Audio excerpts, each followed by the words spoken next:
everyone, and welcome back to another episode of A Pretty Little Podcast. I'm Allie Violet Vixen Commissaro, and I'm here with my beautiful co-host, Jessie.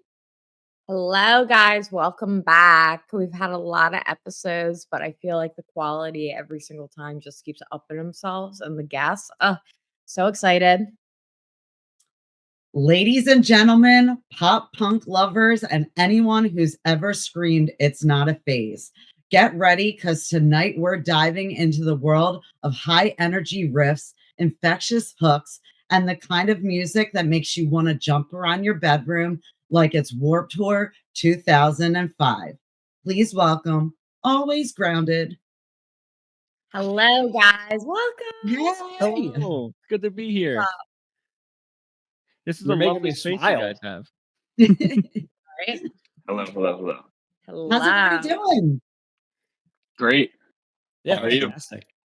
Good. You Awesome. guys are good too? Perfect. I'm happy now that the summer, like we're in PA, and like the nice weather's coming. Like I'm at least like feeling like I can be outside without like having 50 layers on. Oh, That's yeah. how I'm feeling. Oh my God. We've been getting tastes of that up in Connecticut. It's been happening like the last month and a half. Every like couple weeks, it'll be like almost 80 out. And it'll be so nice. I'm like, oh my God, it's gonna be spring, it's gonna be summer, it's gonna be so nice out. And then a couple days later, it's back to freezing, and I just put my hand at the glass of the window and cry. Yeah, like I'm the with ya. winds have been insane, and I've got one of those 12-foot skeletons. And like Ooh. every time like the wind's nuts, I'm like out there like trying to like strap them up with bungee cords. Oh my God, who did you kill to get that? I love that thing. I like stalked it online. I really intended on dressing him up for every single holiday and occasion, but it's a lot harder to keep the accessories on like with the winds and the weather. So I know, it's always so windy every freaking day. That's like, it's so nice out, and then you go out there and it's so windy, and you're like, there's no wind. I could actually wear a t-shirt outside right now. Yeah, I've been telling myself it's blowing in the nice weather. Oh, I might have to do That's a that. good way to think about it. Yeah, Yeah. reframe how I'm thinking. Yeah, right. Kind of got to, because you can't do anything about it. So that's Yep. what I'm saying. Yeah. Like, well, it's blowing in the nice weather. it's coming. Yeah. It's coming. I can feel it. Like we've got a little taste of it for the last couple of days. I'll take it. Yeah. Me too. 'Cause it's either it gets warm or I stay sad. One or the other. I don't know. Said Pennsylvania. Plus, of like course. all the shows and like all the things that are outside are starting up soon, which is exciting. Yeah. Joe was asking what part of Pennsylvania as well. I think I'm I in think- Philly. Okay. I'm from Bethlehem. Bucks County like- area. Okay. Yeah, it's kind of like our backyards. Mhm. At least mine anyway. Joe's So actually tell us originally all from about you. How did you guys get started? RJ, you want me take- to take it? Yeah, I was gonna say you please take that one, please. It was COVID 2020, obviously. And we were all just like sitting around the house doing nothing. Well, I was sitting around the house doing nothing. I'm also an independent wrestler. So like I was used to traveling and like going to shows and doing that all the time. And I was just sitting around my house doing nothing. And Eli, the blind guy, is actually my little brother. Hello. So he started picking up the guitar, and I was just like, I've always wanted to start a band, so maybe I should talk to my brother and maybe we could start something. So I did. I talked to him.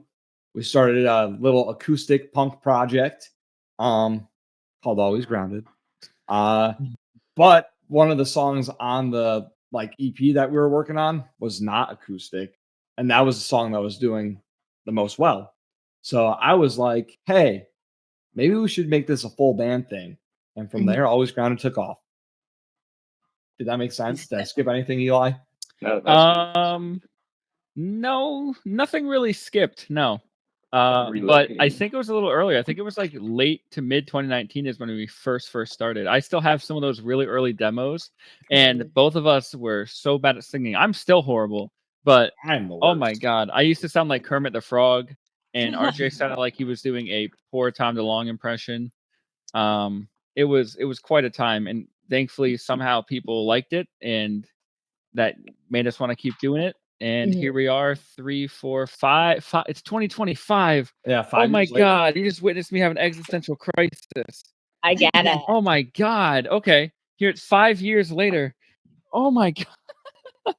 His Wow. little brain broke. That did break my little pea-sized brain. Oh my God! Your Okay. blind boy brain. Now, do you Oh. guys all listen to the same kind of music, or Nope. Ish. But not Eh. really. I think I'm probably the lightest. I can listen to country, I can listen to rap, but pop punk always had a special place in my heart. What about everyone else here? I don't know. What do you guys? I guess for me, I mostly listen to like the type of music we make. I do like other stuff. I like some rap. I like a lot of acoustic stuff, but I really just like that early 2000s sound, like Blink-182. I like the used stuff like that. Yeah, Blink-182, everything. It's all over my room. now are you following any of the bands that are playing Warped Tour? Oh yeah, there's so many good ones. It's crazy. Yeah. I'd have to Who stands out to you phone. guys? I gotta pull up my phone and look, because there are so many good bands. Yeah, it's just great. Yeah, what they have, like Avril Lavigne this year, right? Mhm. Am I crazy? I don't know. I try and They stay. have so many. The Millionaires are playing there. Yeah. 408.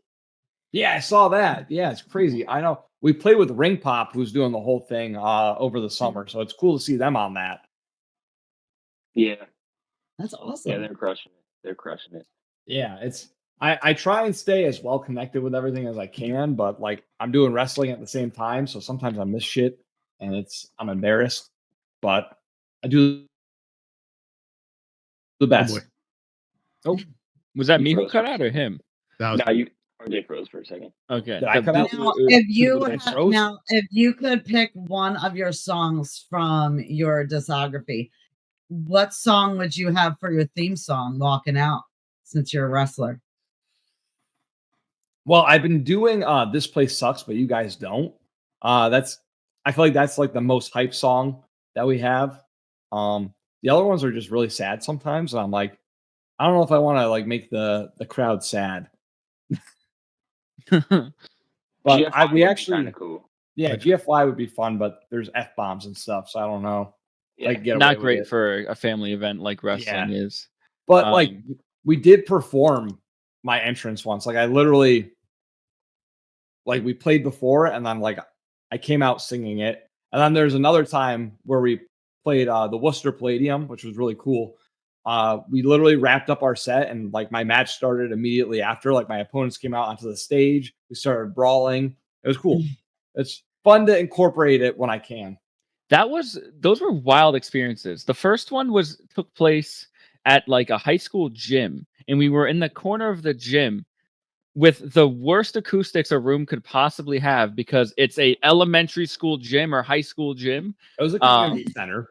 Was it? Yeah. I'm blind. I thought it was whatever. Either way, it was not the kind of place you'd think they'd have a wrestling event, but apparently that's like really common. They go to like high schools and community centers and things like that are able to rent out the space, which is really cool community wise. But it was just such a weird experience playing again in the side of a gym, and then comparing that with the other one, going to the Palladium and being able to play such a massive stage where a lot of the bands we've all like loved growing up have been able to play was just such a, I don't even know how to describe it, just such a strange experience because I didn't feel like I should have been there almost. It was that like imposter syndrome.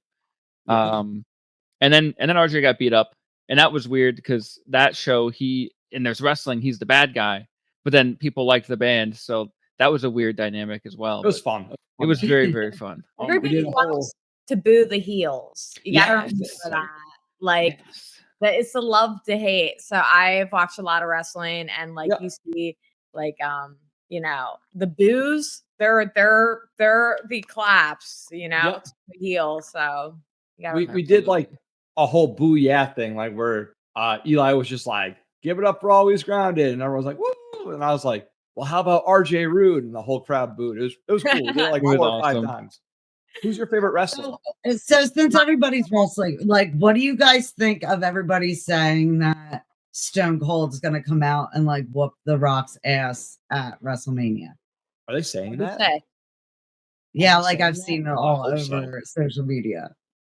I wasn't a big Stone Cold guy, but like once I saw him wrestle Kevin Owens in that one match, I gained a lot of respect, and I was like, "Oh, this guy actually can really go." I think like it depends what company I'm talking about. So like like if you want to go like back, I love like the Brood because obviously vampires. Yeah. Like yeah. And I love Al Snow because head. He's got the head. Yeah, it's hilarious. Literally. Right now for like wrestling, over the last couple of years, I really liked MJF. Okay. He was really funny in AEW. And then for WWE, I like watching CM Punk because it's like throwbacky, you know. So That's my guy. He's my favorite of all time. I love CM Punk. Yeah, He's so such like he almost like molded me into the person I am today. that's sick. Yeah, it's weird. Very Very weird. interesting guy. He went to the UFC and fought in the UFC and just like got the shit kicked out of him every time. Sometimes that's what happens. Yeah, but you know, he gave it he put in the effort and the work, which I respect. Yeah, definitely. Absolutely. So he's definitely got the entertainment thing going for him though. Like UFC's more serious. Like he definitely puts on a show. Like we've had so many people that have come on that have brought him up like over the years. He knows what he's doing. Yeah. It's a cool thing that you can incorporate your band though with wrestling and like, hey, either one, like you can kind of like push it over each other. That's awesome. Yeah, I love it. I mean, like, I'm getting to the point though now. I'm getting a little bit older. I don't know if I can do the wrestling thing too much longer. I think like I'm coming up on my 10 years, and like this year I'll be wrestling for 9 years. But then the following year is 10 years. I think 10 years I'm gonna call quits. My body's just a little too beat up. I was gonna say, for like bands, you're not the only band who has like a wrestling, whatever. I have seen Eat the Turnbuckle. If you they're what do they say? The most extreme band. I went to their last show, actually, and it was the craziest fucking night of my life. It was the first time I went to a show and I was like, I'm in danger. That sounds scary. In absolute insane. So you guys know Eat the Turnbuckle, right? They're like an OG band. I actually have not heard of them. I'm going to check them out. Okay, so the guys in the band are deathmatch wrestlers. Oh, okay. And they have deathmatch wrestling in the crowd as in their shows. So when you go see Eat the Turnbuckle, like there are people around you wrestling in ringless in the crowd, getting hit with trash cans and getting like smacked with like light bulbs, and there's people bleeding all over. So scared. Yep, that's they're beating the shit out of the band. The band's like eating light bulbs. It's like deathmatch wrestling in throughout the entire experience. Like there's deathmatch wrestling on stage. There's deathmatch wrestling in the crowd. What were you doing during this? Yeah, it sounds very scary. Like, it was one insane, and then the crowd starts going crazy and starts like throwing trash cans and shit, like actual trash cans. This thing. Oh my! My were you favorite. Just standing here, like just staring at everyone, or like were you like covering? I was just like, one. It's like, there's deathmatch wrestling all around, so you're like pushing, like making sure people aren't, because people are trying to get away from it, and then people are jumping off the stage onto each other, hitting each other with trash cans, like eating light bulbs. And then my favorite scene, everybody's bleeding everywhere. And then my favorite moment, this from their last show that they put on, is that the guitar player was smoking inside the venue. You cannot do that in this venue.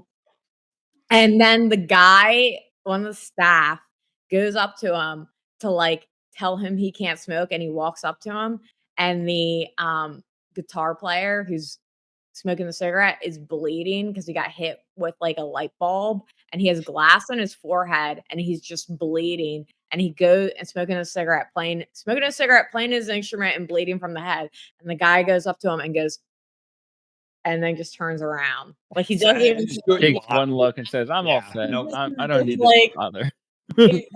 No. And then the staff, like somebody I know talks to the staff, like, oh yeah, we're never gonna, Never again. we're never gonna let anything. There will never be deathmatch wrestling in this building ever again. Yeah, Ever. I'm not the hardcore like that. I can't. I can do thumbtacks, but that's the extent I'm willing to do. Thumbtacks? Oh my god! On the flip side, since it's becoming a popular thing that we keep hearing about on the show, have you guys ever had a cry pit? What is a cry pit? Please explain this to me. Is it like it's a mosh a pit, thing but that for, like, started with sadness? like the emo scene where they start like there's a bunch of people crying in the front. Oh, this is news to me. This sounds brand new. Yeah, I never heard of that. Crying in the front. Hey, if you want to come and cry in the front row with us, that's cool. But you're more than welcome. Yeah. That But sounds like some Bright Eyes shit. Yeah. Oh, man, yeah, that's definitely. I hope our music doesn't make people cry. We or did at have least that not one. publicly. We had one guy that came to see us at Shoreline who cried during Carry On. Yeah. We wrote about like our late guitarist because his grandma had just passed away, and so he was crying from that. Yeah. But I don't think we've had a cry. That song is really good. That's my favorite. Thank you. But Thank you. Thank you so much. That should be our cry pit song. I think now we should have one. We should announce that as a cry pit. Absolutely. We got a show open up coming this cry soon, pit. so yes. Hey, you gotta stay on trend. Open up the cry pit. Yeah. Well, the cool thing about that experience was like that song wasn't even out yet. And like the fact that it affected someone like that was just like it blew our minds. Mm-hmm. Yeah. Like you never I'm just think learning about this now, by the way. They never told me. I'm blind. They never told me anything. Yeah, you need to just use I your had eyes no to idea see. that happened until right this very moment. I was today years old. But like you don't think about like what the songs you're creating will do to other people. Like for me, it's my own form of therapy on top of therapy. But like that's where I put like all my energy. Like the negative things that I feel, I write about and I get it out so that I don't have to feel them anymore. Mm-hmm. I was just writing about this today on the Pop Punkers subreddit. Someone was talking about addiction and how they lost someone to addiction, and they're like, "What songs do you recommend that are pop punk?" And there was all these people talking, like giving these recommendations, and I made a little post saying something along the lines of, "I hope that you find a little comfort, feel a little comfort in knowing that not only did the musicians who wrote these songs feel this way, but also every single other person who's commenting on here knows how you're feeling and has gone through what you're feeling."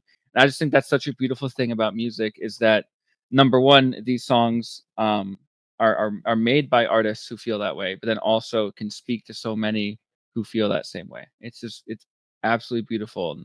And I think it makes me feel a lot less alone in the world. There's nothing worse than feeling like I'm the only one who's experiencing something. So having that knowledge just makes me feel like so much more secure when someone passes away, or if I get in a fight with someone, I know I'm not the only person who's gotten an argument before, just that kind of stuff. Very beautiful.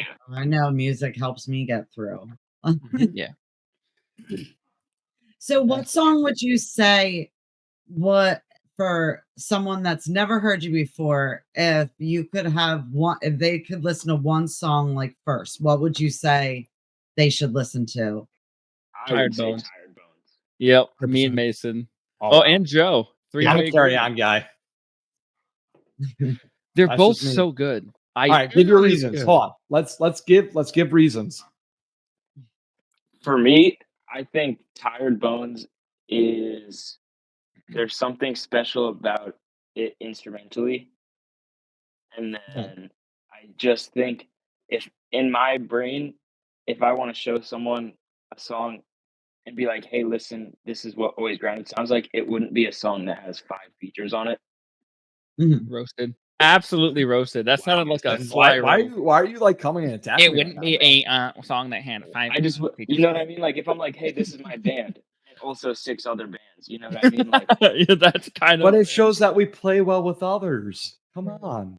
Henry got mad at me. I tickled him too much last time. I don't know, dude. He said, "Why are you even in the booth right now?" He looked at me and I said, "But so I would say Tired Bones because I think it shows a good balance of what we can do. We have some really cool leads going on in the song that Jude had written. The woes in the beginning of the song I think are really awesome, and the fact that it's the back and forth vocals kind of helps people who listen know that like it's not just RJ who's singing. A little selfish. I'm the other singer. Hello, that's me. But I'm really proud of my vocals in that song. And it's awesome. It's just my favorite song. Yeah, it's really good. It's a great song. So good. Now, were there any songs that you weren't sure if they were going to make it? Like at first you're like, oh, well, maybe we'll just keep this off to the side. You ended up putting it on and they ended up really doing well. I don't think so, but I know we had a song called Greatest Fear that was going to be the last song of the EP. And then things happened, bad things happened, and we ended up writing Carry On, and Carry On took that place instead. But we have a song called Greatest Fear that's out there in the files buried somewhere. Yeah, that I think was really good. We're a band that like we write a lot, like constantly. Like how many demos do we have right now in the bank? I swear there's like an album one every other day. There's a new demo every other day. It's almost like 15 just sitting on my drive. Yeah. So like there's like not even the stuff sitting on his drive. There's stuff that we had prior to that were like possibilities for this last EP that maybe we'll rework and we'll use again later. But like, our goal right now is to hopefully put out a full length next, but we don't know, how it all plays out. But we've got 3 songs that have gone into pre-production and we're going to be recording them this upcoming month or so. I think. Yeah, like 3 weeks. Yeah. So we'll have 3 songs pretty much ready to go. So yeah, I mean, there's a ton of songs that we have not put out yet. Now, is there anything that with your newer songs that you haven't released yet that you're exploring or doing like something different with this?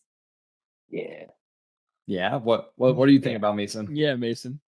I'm thinking about what I'm doing. Yeah. I'm not really thinking about like differences. There's differences in what I'm doing that are just like totally different than this last EP. Wow, that was really insightful, man. You're doing things different that are totally different. We need that clipped right now. I want that. That's the obviously. Okay. It's still your style. It's still like your drum language. Like you have your established style for now, and I think maybe a little bit different because I'm relatively new. I am the new bass player. Okay. Ian has moved to leads, so he gets to write leads the way he wants, the way he's comfortable with. From a bass perspective, I'm doing my best to lock in with Mason and add in a little bit of motion, like not just hitting the root note, but like getting some counter melodies going on and keeping it engaging musically. Yeah. I also think that there's different inspirations for this record than there was for the last record. I think like there's an endless list where we've got stuff like inspired by like super early Fall Out Boy. Drum wise, I take a lot of inspiration from like Joey Jordison, who played in like Slipknot. Not that we're gonna release a metal record, but just like there's so many different inspirations that were not even on anyone's mind when we had recorded the self-titled EP. Yeah, and I just feel like those inspirations. I feel like all around the band has like tightened up and improved in like at least for my songwriting, I feel like a lot of the songs I've written are my best work. I don't know if you guys agree, but I feel like some of the songs are a lot more poppy in a way. I think so. Yeah. Yeah. I've been trying to like focus more in on like the poppier side of pop punk, so I could like I don't know, because I just want it to be catchy. Like for me, when I write music, all I want is a song that's gonna be stuck in someone's head. I don't want to play any B-sides. Every song that we ever put out, I want to be considered a single if possible. Okay. That's how I think about it. I think that what's really cool about us is that like me, Joe, and Ian will write something instrumentally that is like heavier based or like more like the punk side of the pop punk, and then RJ and Eli will take the pop approach to it, which is seriously makes us just pop punk because we have the punk is the instrumental and the pop comes from the vocals, and it's like the perfect mix. Effects. Yeah. Now, just wondering, you said you have a lot of inspirations that go into this. Is there anything that is not music related that inspired? Oh, This RJ, is do you want me to really- say? I'll This say. is awkward. Well, me and RJ are brothers, obviously. Okay. Yep. And we shared a really uncomfortable kiss the other week. No, I wish. That would be a lot less a lot less uncomfortable, awkward than what's going. Yeah. Yeah. Our The lie parents there are is that it was actually- uncomfortable. Yeah, that's a lie. The lie. That is the lie. Our parents are getting divorced. Surprise! Oh, So sorry. they are in that process. So some of the inspiration for what we're going through is from dealing with both sides of that, and then some of the songs are dealing with some of our friends and the way that they're feeling about what they're going through. One of the Mhm. songs we're working on right now. I don't know if am I allowed to go any further than this, RJ, or I don't care. You can. All right. I'm One of the songs we're working on right now called Sweet Chelsea is the working title, is about a friend of ours, me and RJ's friend. Mostly his, but I've claimed him as mine as well recently. And some stuff that he's gone through. And it's again, I feel like it can be pretty universal when it comes out. Like it's not too like specific. It's not like on 1994 when your friend was over. Like it's nothing like it's nothing too crazily specific, but it's still really cool. I've taken like the approach, like for that song specifically, I guess it was about watching him go through like a emotionally abusive relationship. So like I wanted to take the approach as someone who's sitting on the outside watching someone go through something like this. Yeah. So Definitely. I think that so many people are going through things, and it's good to have music to kind of relate to. And I'm sure when it is released, like you'll have fans reach out to you and be like, listen, like I'm going through the same thing, and like I needed to hear that. Yeah. I think something that's nice is for these batch of songs, I finally got to record a song for my wife, which I'm really excited about. That's sweet. So that's what that has been something that I've really struggled with, is writing about love, because it's good. So it's to me harder to write about. So I don't know if that makes sense. Like I just want to throw it out there. Any of the songs, if you would like us to do a blind reaction and play it on the show, we can have you back on and do that. Oh, I absolutely would love That'd that. be awesome. Yeah, that'd be great. Maybe a pre-premiere, something before it actually drops. Yeah, sounds good. Yeah. That'd be sick. So what are you guys looking as far as getting out there and like playing shows? Are you guys trying to stay up in your area? Are you guys trying to like make your way around? I think we want to play everywhere. It's just hard to do that. Okay. I think we all are on the same page as like if it was worth it to go on a tour, we would do it tomorrow. Okay. I think we're like we all are. I don't want to speak for everyone, but I think we've played Connecticut a lot. And I think there's so many other places that aren't even that far that we're just now branching out to. We went on the road a couple weeks ago and like just played in other places that aren't. Oh yeah, we Connecticut. played a sold out show on St. Patrick's Day. Sunday night. It was sold out. The link was broken.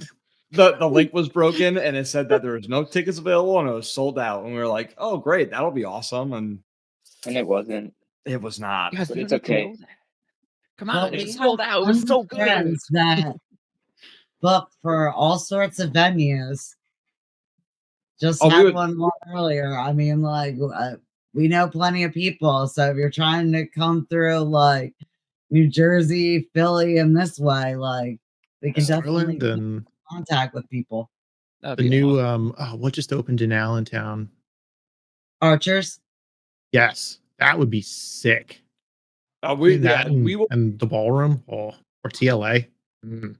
We'll take any help we can get, because that's a big goal for us this year, is to get out of Connecticut. Like, we're gonna still play Connecticut, obviously, but we want to get out of Connecticut. We were offered an opportunity to go out to California, but unfortunately is like not the best time for everyone. It was, and just there's more cons than pros from that. Yeah, I know I really like Artie's Bar and Grill. It's over in Frenchtown, New Jersey. Okay. Really big venue. They have inside, they have outside. They have like the big vans, like movable, portable stage. Oh, that's sick. That's awesome.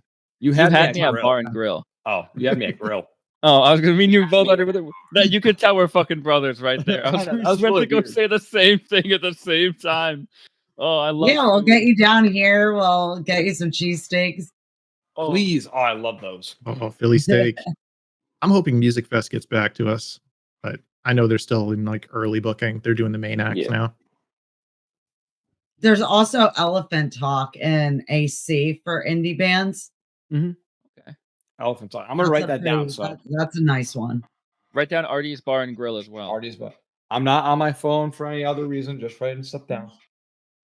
Yeah, I can send you some other people to get in touch with too. Yeah, definitely. We'll get you guys down here. That'd be great. I love playing shows, but it's so funny because I'm blind, right? I hate concerts, but I love playing shows because they're loud and dark. So I'm just nerfed. I'm nothing. I'm literally nothing. The second the lights go out and it gets loud, it's just game over. So it's so fun that everyone else can have a good time. But wow. That's why but wow. I love he'll just stand in the corner with his blind stick and sunglasses on and just nodding my head, nodding his head. It's my favorite thing. I'm like, how do I get out of the way but show the band and I'm still listening? You know, it's now. Do a lot of the people at the show even realize that you are blind, or like when you're up there? Because no, it happens a lot. No, they don't. No, a lot of times people think it's just him playing a gimmick. Oh, and we have to. There's so many times people have come up to me like, "That's not a gimmick," and I'm like, "No, he's legit blind." Yeah. Oh, I was gonna say the other night we played a bar in Bristol, Connecticut called Bleachers, and I walked into everybody there. Some girl had to help me back to my table. It was quite a time. I almost went to the girls' bathroom. It was, it is what it is. Yeah, I kind of I get him into the venue and I kind of let him explore by himself. I'm like, it's not safe. I don't know why he lets me do it, but you figure this out for yourself, buddy. Yeah, it's fun. It's pretty dangerous. But sometimes I just like to watch him, but he's my brother, so I'm allowed to do it. Oh man! Now, is it more difficult or is it easier with you guys being brothers to kind of create things? And like, I mean, because I know, like, if I was in a band with my brother, if I was pissed off at him, like, I'd be pissed off through the show. So I always got to ask, like, how does that work? Like, if one of you like annoyed with the other one, do you guys just like drop it for the show, or like? So when we first started, it was rough. Eli was not fun to work with, but nowadays I absolutely love hanging out with him, and That's playing shows. So it helps that everyone makes fun of me. So I think just the other day at practice, we were talking about these new in-ears we got. And I was like, but to rebuttal what you said, and it became a meme of the entire that was a meme of the whole night. But to rebuttal what you're saying. And I think I love it. I welcome that kind of humor because that's what I do about my blindness all the time. I make constant jokes. That's why my name online everywhere is Eli the Blind Guy, because it doesn't bother me, and I feel like it makes it easier for people to, number one, know, and number two, want to talk to me about it, because it's like it's right there on my sleeve. So the jokes it kind of helps the environment stay positive, because there are times where we have disagreements, but then someone can pull up one of our stupid inside jokes, like, yeah, but was the pickle on the side, or something stupid like that. And obviously that was another one. That's why RJ laughed earlier in the show, because he realized he said it, and I think he caught himself. The cool thing about this band is like, it really is like we're all brothers. Yes, I was gonna say that. I would have gotten there eventually. Have fun, like it. I don't know, Joe. How do you feel from being the newest guy? Do you feel like it's kind of like that? We're all.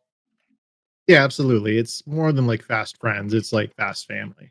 In a lot of ways. Oh, it's gonna make me cry. Don't make me cry. You can't do that. That's now, are there any venues that you guys are trying to get out to play that anyone that will accept us? that is the answer. Anyone who wants us to play, we'll be there. And anyone who lets us play. Yeah, anyone who wants to play with us, reach out to us. We'll play with you. We don't. That sounded weird. Scratch that. Okay, so we got off track a little bit because I had some more questions about your music. Yeah. So you said that you have like 15 demos and like stuff that you're working on. When can fans kind of expect something from you guys? Okay. The only thing that's coming out in the near future, we have a cover coming out that we did. That's done and finalized and finished, and that's coming out soon. We hope. Hopefully. I don't want to speak for everyone because I'm not 100% sure, but I believe we're going to start releasing singles around fall, early winter, maybe even a little earlier. Yeah, hopefully I think earlier. So. Like fall is the time, I think. Yeah, we may. Why do I see you guys reenacting Blink-182, like running down the street naked? That is I want to do that so bad. I would do it. But like, we're trying to possibly release something before the summer to hold people over. Okay. That's a goal, but we don't know. Like Mason said, probably fall. The cover is a part of the Pop Goes Hardcore album that is coming out soon with our label Ghost Killer Entertainment. So I don't know if they've even said that yet. I don't know if I'm allowed to. No, they've been talking about it, I think. I don't know. I'm rambling. But yeah, it's supposed to be coming out this summer or something, I think. But that's the only thing we have that is completely done. That's just sitting, waiting. As of right now, do you guys have any shows planned? Yes. Oh yeah, we have a list. we have a bunch of shows. Yourselves, because our followings from all over the place. Ooh, okay.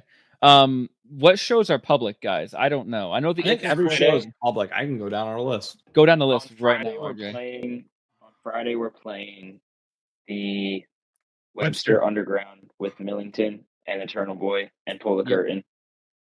This Friday in Hartford, Connecticut. We have 26th, which is Springfield, Massachusetts. April 26th? Yes. April 26th. What day is that? Is it a Friday or Saturday? That's we got to get the day as well. We got it. How do you know that so quickly? Is that am I out of the loop for not knowing that? That's being an adult. What?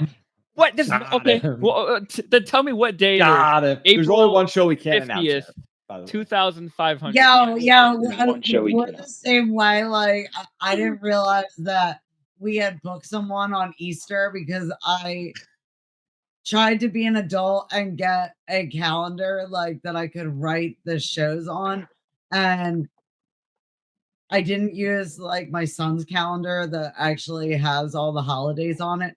Oh, So yeah, like we went up until like the other day, like not realizing that we had it was shows. Easter.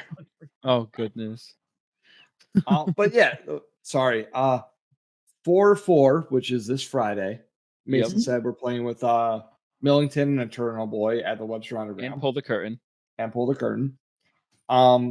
You guys said 4/26. We're doing a festival out in Springfield, Massachusetts. Saturday. What is it called, Joe? Is the Kodiak? Yeah, the Kodiak Music Festival at Western New England University. Yeah. Okay. I'm actually also wrestling that night, 10 minutes away. Nice. At the community center that Eli was talking about. Is it that community center? Yes, it's that place. Oh, so cool. And then May 8th, we are playing Cafe 9. Is that Sheldon, Connecticut? In New Haven, Connecticut. I was wrong completely. Nope, that's New Haven, Connecticut. That's New Haven, Connecticut. Chase Huglin, Best X, CP, and us, Always Grounded. And then the one after that, we're opening up for Keep Flying, 6-4, which is a Wednesday night, I believe. 4th Wednesday. Yeah. Oh yeah, everyone loves Wednesday shows. Hey, I love Wednesday shows. I'll play Hump shows. day. Hump day. You know what? The Wednesday night like emo night shows are really, they're like really popular up here. Are they really? Yeah. Well, that's good to know. Good to hear. Yeah. Yeah, I get scared to play shows on the weekdays because I'm like, for me, I'm an old man. I like to be in bed by 9:00. But you know, I can't speak for everyone. Some people like to be out late. Yeah. Yeah, I you know what? I forget because my son's like 12, so I mean like during the week I'm not going out like I did when I was younger. Every once in a while maybe, but there's so many people that go out all week long. Like Jesse's one of them. Yeah, that's me. How do you do I that? mean, Jesse's out on Wednesday nights. I am out on Wednesday nights. I'm not out on nights. I shouldn't be out. Oh my That's god! all I gotta Do say. you have work the next day? Yeah, but I work from home. I should be working right now. I have so much work to do. It's actually detrimental. I have a detrimental amount of work to do. It's a sin right now. I'm low key like I got emails on emails on emails that I'm like I was like low key like in the back of my head right now like I'm like kind of fucked right now, but we'll figure it out. You'll get caught up. Don't stress. Don't stress. Now, yeah. But, damn. Yeah. It's hard to remember there. The question is, I don't get my work done. Oh, you know, that's fair. Yeah. As long as you're still employed, you know, that's all that matters. You know what my problem is? I plan too much. Like I over plan because like I don't want to like be bored. Mm-hmm. And then I'm like, oh shit, like everything worked out and I have like way too many plans. Yep, I'm so the same way, but then like are you like this where you have like an off day and you're like, yeah, I feel like I gotta fill it with something.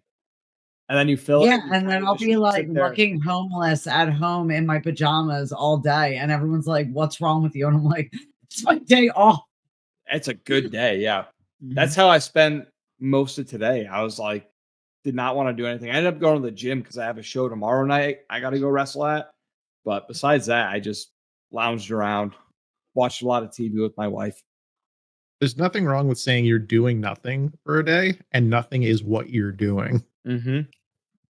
I like that.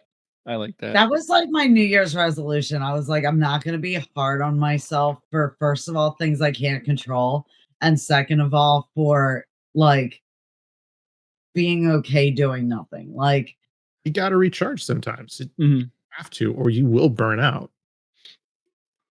Yeah, I've been trying to like just respect my peace a lot more and set boundaries with people. Like, I'm the one that's like, oh yeah, like you want to go out, like I'll go out with you, and then like I'm just like out for the night. I'm like, why did I even say yes? Why'd like, you say yes? Home.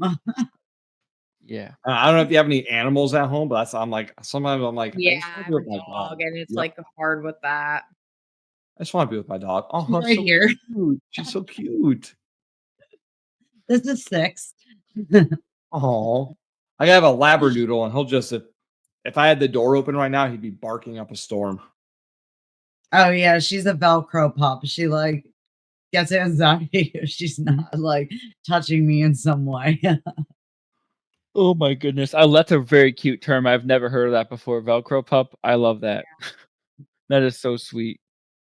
Oh my gosh. She's loving it because we had multiple shows today. So she's like, yes, I've gotten so much lap time. Yeah, she gets to sit there and vibe with you. Beautiful. She's Oh good my though. goodness. She's really good. She gets really excited about the podcast. She like knows when I turn the light on, it's podcast time. It's so cute. It's so cute how like dogs just know. You say certain things, you do certain things. There are times though where I feel really bad because like there are certain signs that my dog will watch for. That means he's going with us somewhere, and like for example, it's like if I pull out a certain bag, he knows, okay, I'm going to be going for a ride. The other week, I just needed to transport stuff with that bag. So like I took him outside right before I was about to leave. And the whole time he's like stopping at the car, looking at it. I'm like, no, buddy, you gotta go to the bathroom. And he'll literally normally he'll walk down the road and go to the bathroom. But if he thinks he's going for a ride somewhere, he stops and he pees in our yard. And then he'll like run back to the car and he'll be like, oh, am I going? Am I going? That's so funny. I feel so bad. I'm like, I'm sorry, buddy. I tap him on Yeah, the I butt. would Like, have you gotta such keep a going. hard time going on tour or like doing anything like that if I was in a band because I would just be like, oh man, my dog. Oh, like she would have to come with me. Yeah, if I had a little dog, I would, but he's too big. He's a very big boy and he He's a big sheds and it's boy. rough. I'm not gonna lie. And he's loud. He bark loud. It's scary. Ow, my face. Okay. Don't laugh at me. Oh, I will. she's good during the podcast, but she's usually pretty loud also. Good. Yeah, she doesn't want people intruding in your house, right? Of course. She doesn't want anyone like on her yard or like anything. And I live like right next to a pond that's got like a walkway that everybody like walks their animals down. So like there's usually like someone out there and she just has to let me know every time. Yep. I'm same position. We live literally right next to a school. So people are always walking by and he is never happy. Specifically, 2 Dalmatians really make him upset. Wow. They probably taunt him. They do. No, he really wanted to be their friend and they wanted nothing to do with him, would stop and bark at him, growl at him. And now he just wants nothing to do with him. He's pissed. He's pissed, bro. Yeah, He's holding he's the grudge. pissed. He said, those spotted assholes. Yeah, he's like, those talk about stupid being dogs. a spotted dick. Oh my goodness. That's great. All of a sudden he's like representing Cruella DeVille. Oh my goodness. Damn. So as far as things up and coming, what are some things that you would like to do that you want to get to? I mean, this is your time to promote yourself. I mean, we can get you clips and get it out to people. Let's go. You can play any show right now. Where would you be playing and with who? Furnace Fest. Furnace Fest? Yeah, Furnace Fest is definitely that's on my list of things I want to do. I really want to do 4 Chords Fest. I want to do festivals. I'm like dying to go and play one of these big festivals. That's my like big. My goal this year was to do 5 festivals. I think we're at 2 right now, but I'm hoping we can get on some more. Spring and summer are big for festivals. Yeah, they book it out so early. Yeah. I'd like to go out with our boys and keep flying. A big thing I want to do is like our band names are literally opposites. Keep flying, always grounded. So I want to do like a whole like wrestling promotion poster where it's like always grounded versus keep flying type deal, and like maybe do like some kind of wrestling theme stuff around it. That's me though, personally. I think that sounds really funny as well. Oh my god, you guys probably have so much fun. Like, so what is your favorite thing out of like writing the songs or creating them, like recording or performing? What's your favorite aspect? My favorite part is writing. Yeah, for me, I love writing and recording. That is my favorite part. Can I do that? I don't know why I'm not. I didn't even do it. I love writing and recording. It's like the best thing. I do love jumping around on stage. Oh yeah, if you're on your phone and you make any kind of like gang signs with your hands, it like does stuff. I didn't even do it. See, what am I doing? What's happening with me? Does it not on your phone, Eli? You're not on your phone. Oh, you missed like 3 keywords. My friend. On your phone. I thought you meant like if I was on my phone right now. What are you doing on your phone? Did hand gestures. What you do is you say, always grounded, and then you put it up. I'm not on my phone, so it doesn't work for me. I feel so dumb right now. Please clip that too. Eli, what is your favorite part of the process? I was gonna let Joe go, and they were gonna save the best for last, but okay. No, I'll go. The best is being saved for last. So, you're welcome, Joe. Thanks, man. I really like playing live, just because I get this like rush when I'm on stage, and I feel like I just start acting really goofy. And it's I like putting on a show, and I like entertaining the people in the crowd, sometimes to the detriment of everybody else in the band. I think I've been told twice I gotta cool it. But that's my favorite part. And just getting to hang out with my friends while I'm at the venue. It gives me something to do. So currently, what's your favorite song to perform live? Carry On or Tired Bones. Again, I love hitting those woes for Tired Bones at the beginning. That was actually something that we were half and half on, if those should even be included in the song. And they just hit so hard and they sound so cool. So I love doing those, and I love doing that. But then the rest of the song is kind of tough. It's our highest register song, and sometimes we just can't hit those notes. But then other than that, Carry On for sure is my favorite song to do live, just because the amount of energy and passion that I put into it every single time. I feel like I almost cry every time I play the song, especially live. My favorite is our closer. My favorite is Hayes to play live. That one's my favorite. No one asked you, Mason. This is Joe's time to shine. Yeah, and I was gonna say, hey, no, it's definitely GFY. It's got the Warrior Strong vibe. It's got a little bit of a. I wasn't thinking about it since we cut it for Friday. I wasn't. Yeah, but I'm still sad about that, but me too. What it is.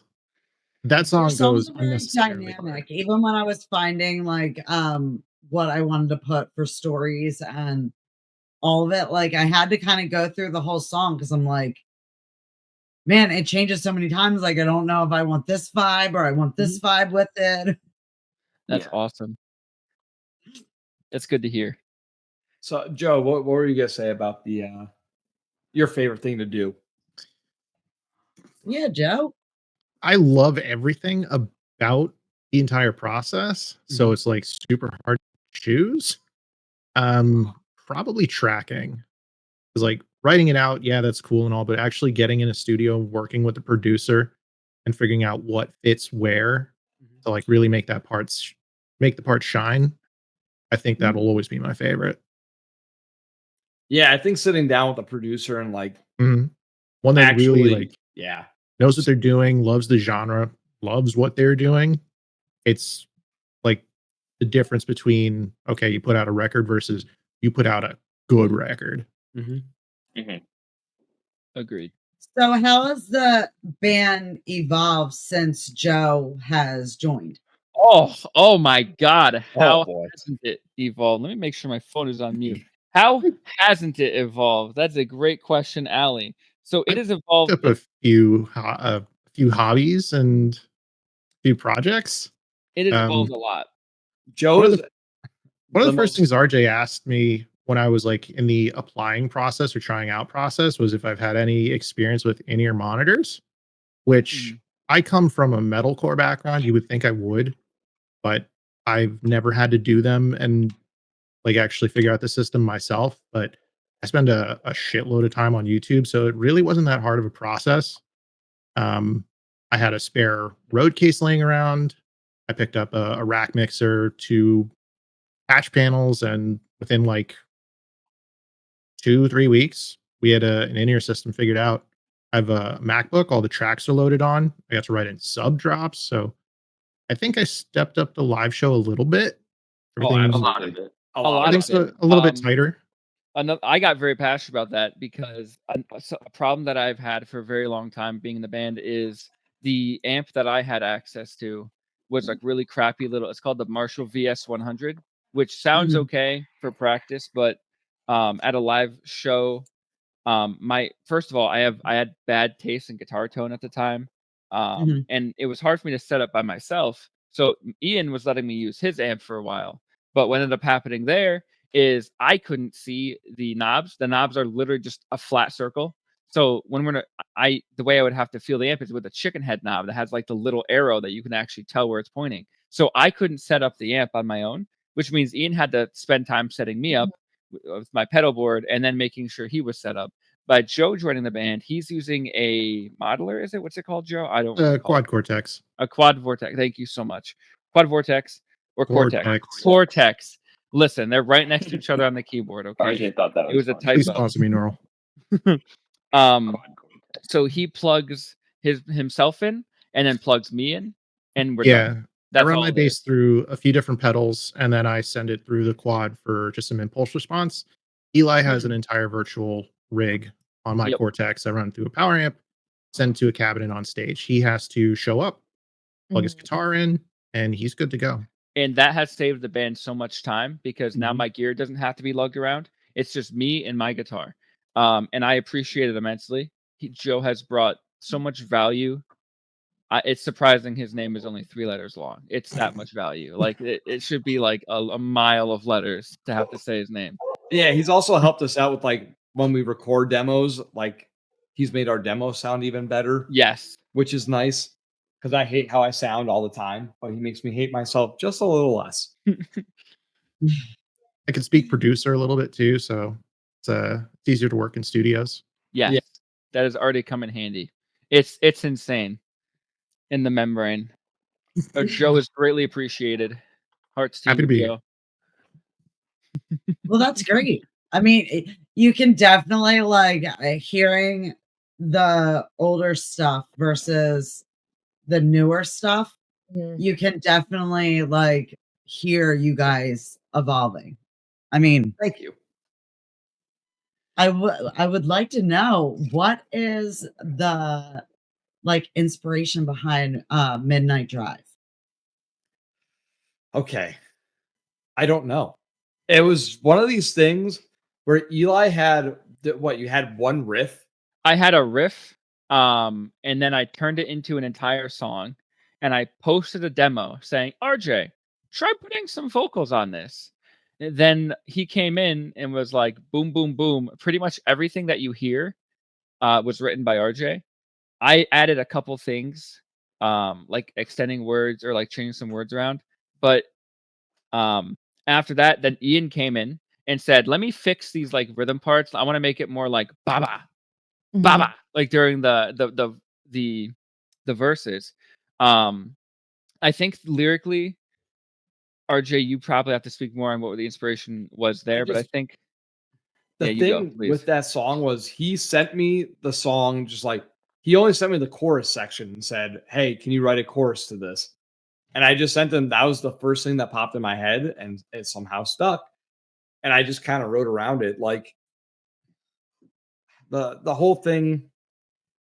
The whole song is just like heartbreak. Like I feel like we've all had those relationships before, where it's just like you want things to work out, but no matter how hard you try, it just does not work out. Yeah, that was one of the only songs on the EP that I kind of wrote a story for, where it was not based on my own life. Yeah, I don't know. The cool thing about that song, sorry, I'm like losing my train of thought. I'll take over. Did you expect that it was gonna do as well as it has going into it? No. We had it. Jude was very much like not sure about the song. He was like, I don't know if I even want to like record it based on like the demo. And then by the time we got to the studio and we had it like all done, he was like, oh, this song's good. Like, this is going to be a really good song. I'm really excited for it. But like, we had no idea that it'd be picked up by like any Apple Music playlist or any playlisting. Like, big surprise for us. Well, that's actually how we came across you. Oh, really? Oh. Mm-hmm. Was it the Apple Music Rising? We have 408 and Felicity and Definitely Maybe, and you guys were actually suggested through that, and we heard Carry On and we're like, wow, this is amazing. And then we listened to Midnight Drive, that's amazing, and we're like, we need to get them on. Well, thank you so much. Hell yeah. Thank you. Like, that really does mean a lot, because like, I feel like I touched on it earlier, but it feels like sometimes as musicians, you're putting your stuff out and you don't think anyone's gonna ever hear it. So like, it means a lot. Mm-hmm. Now, do you guys go on and look at what your Spotify playlist and like the Apple playlist, what playlist you get on? I'm embarrassed. Yes, I do. No, it's not embarrassing. That's all I would do. It's something that I've been like trying not to do as much, because like I talk to my therapist about it. Like, I feel like I put a lot of expectations out there, and when I don't meet those expectations, I feel really bad about myself. So it's something I've been trying not to check as much. Mm-hmm. Yeah, definitely. Make fun TikToks. You know what? That's the easiest way to get over it. You know what? I used to care like when someone would write something like under like a mean comment or whatever. Now, like, zero fucks given. Like, also, what I do now, like, it used to like really hurt me, but now I'm just like, anytime anyone comments something like that, I just go, hey, appreciate you checking out our music. Like, I'm sorry it wasn't your cup of tea. I hope you check us out again in the future. oh yeah, thanks for adding to the algorithm. Yeah, that too. Yeah, that's like, I don't understand people who are like avid haters of things. Like, I once heard this saying that stuck with me. It's you might be the sweetest peach on the tree, but some people just don't like peaches. And that stuck with me. And I'm like, if I don't like a certain band or something, like, why am I going to go out there and tell them that they suck? Like, what does that do for them? What does that do for me? What does that do for the world? Like, it adds nothing. I don't understand it. Yeah. There's too much gatekeeping, in my opinion, and like the music scene nowadays is just like, to me, I always say this, there's enough pie to go around. There's no reason to gatekeep. Like, other bands shouldn't be like making clicks with other bands. Like, there's no reason. Like, why? Yeah. We should all love each other, and we should all try and like help each other out. Let's all rise to the top rather than shove each other down. There's more than enough room. Instead of going at each other, like, let's just release like more and more music. Like, exactly. Yeah. Let it take over. Exactly. But, well, we're rounding up on the time. Thank you so much, guys, for taking the time to come on. And like I said, when you're ready to release, definitely hit us up, because we love doing blind reactions. Yeah. That'd be awesome. Thank you guys so much for having us. Really appreciate it. It was so much fun. This was awesome. Really fun. Yeah, thanks for having us. And definitely, viewers, please make sure you go on, look up Always Grounded, listen to their music, Carry On, Midnight Drive, great music. Or don't. You don't have to. There's nothing stopping us.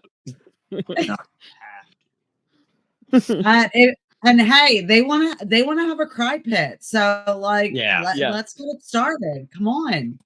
Let's all cry together. Absolutely. It'll work its way up your way. Maybe it's not up there yet. It'll work its way up. But I think I might try and start one on Friday. It's gonna happen.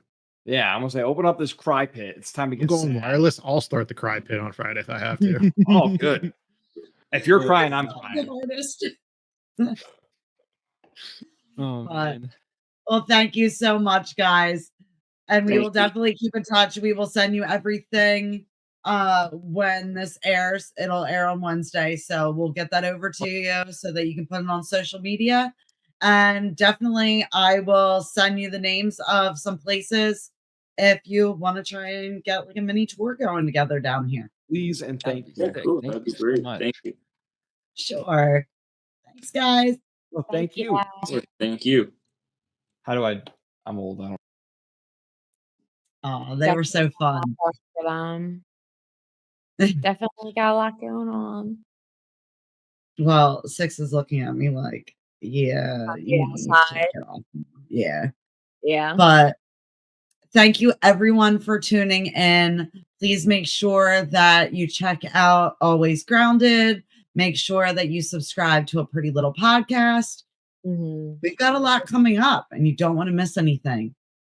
We'll see you guys next week. See ya.